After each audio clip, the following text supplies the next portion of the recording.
Gospel according to Mark. Glory to you, O Lord. When the Sabbath was over, Mary Magdalene and Mary, the mother of James, and Salome bought spices, so they might go and anoint him. And very early on the first day of the week, when the sun had risen, they went to the tomb.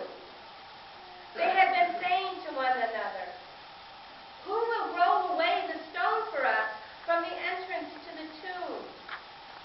When they looked up, they saw that the stone, which was very large, had been rolled back.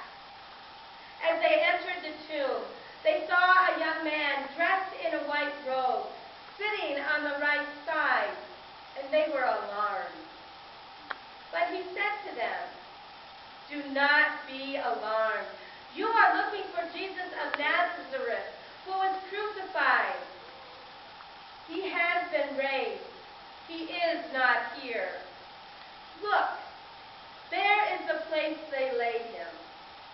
But go now, tell the disciples and Peter that he is going ahead of you to Galilee.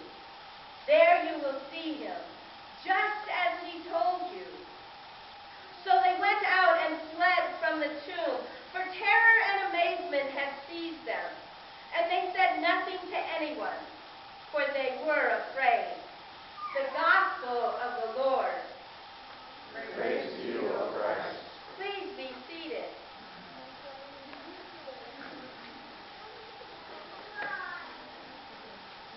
The risen Christ lives and reigns with you, now and forever. Expectations were high that first day of a new week, so early in the morning. The sun was just beginning to rise. The air was still crisp from the night air. And the women, Mary Magdalene, Mary, mother of James, and Salome were there, ready to finish an unfinished death. The women held the expectation that they would not be able to move the stone away, that they would not be able to anoint Jesus' body with the spices that they had bought. And they expected that they would never see Jesus again, but they came anyhow.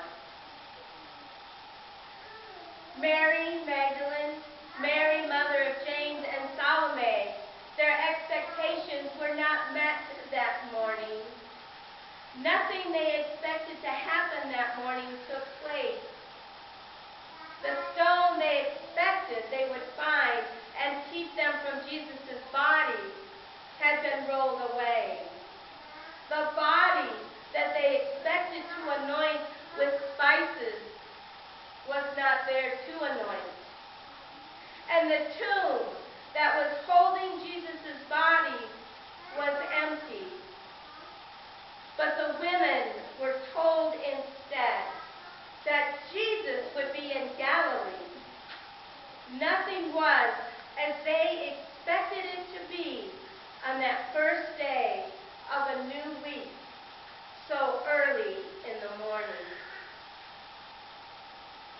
What did you expect this Easter morning? Well, we heard our children tell us that they expected Easter bunnies and chocolate and jelly beans and brightly colored eggs. What did you expect from yourselves and from others? Did you expect we would all be dressed in our Easter finest as we gathered for worship? Did you expect that the same old rote would be what the pastor would say this morning, droning on and on about a risen Lord and an empty tomb? Did you expect to hear that there were frightened women on this Easter morning that ran away and said nothing? Did you expect to hear an Easter sermon to provide a complete and ending sermon instead of what you're going to hear this morning? this Easter morning? What did you expect this first day of a new week on this not so early in the morning? On this Easter morning over 2,000 years ago, there was an expectation that Jesus' ministry, Jesus' dream of neighbor loving neighbor, of Jesus' teaching, the expectation is that all that died when Jesus died. There was an expectation that everything that the disciples had endured as they were disciples of Jesus would be over because Jesus had died. There was an expectation and perhaps even relief that whatever trouble Jesus' presence had made in this world would now be gone with his death. There was an expectation that things would get back to normal, if you will, now that Jesus was dead. And perhaps the terror and amazement that seized Mary Magdalene, Mary mother of James, and Salome was that they now knew Jesus was not dead, and life as they were expecting it to be was no longer a reality. So many expectations were not met that Easter morning so long ago. What would you do with news that your loved one would soon pass within the hour or perhaps within the day? You may begin to try to comprehend what a new life is going to look like now that your loved one will be gone. You might even begin to make a list in your head of who you need to call, what funeral home you're going to use, when the funeral should be. All kinds of thoughts begin to prepare your mind for what you believe is going to be a new normal, because your loved one will no longer be in this life living. Then, for whatever reason, your loved one rallies, and their life goes on for weeks, maybe even months. So once again, you need to understand another new normal. You stop the grieving process. You begin to undo everything you started to do. And that must be what it was like for Mary Magdalene, Mary the mother of James and Salome, the women who now knew Jesus was not dead, and in fact, they would find him in Galilee. They felt terror, and they were amazed, and they were held speechless at this news. In 72 hours, their world changed, and changed again, from life to death to life again. Your world has changed, or it will change.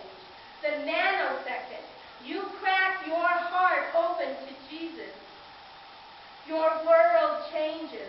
The moment the bread touches your mouth, and the moment the wine touches your lips. God gave this world his Son so that expectations would always be changing. You expected perhaps no one could love you for your past. You expected that no one could ever forgive you for the wrongs you have done. You expected. But what you didn't expect was someone would love you no matter what your past. Someone would forgive you no matter what you had done. What you may not have expected was to become a beloved child of God, held deeply in his love and grace. Your expectations change, and your expectations your life changes. We live as sinner and saint, and sometimes we forget we are loved, and we forget we are forgiven. On this Easter morning, expect life to overcome death. Expect bread and wine to become body and blood. Expect forgiveness where there is sin. Expect your terror and your amazement in life to leave you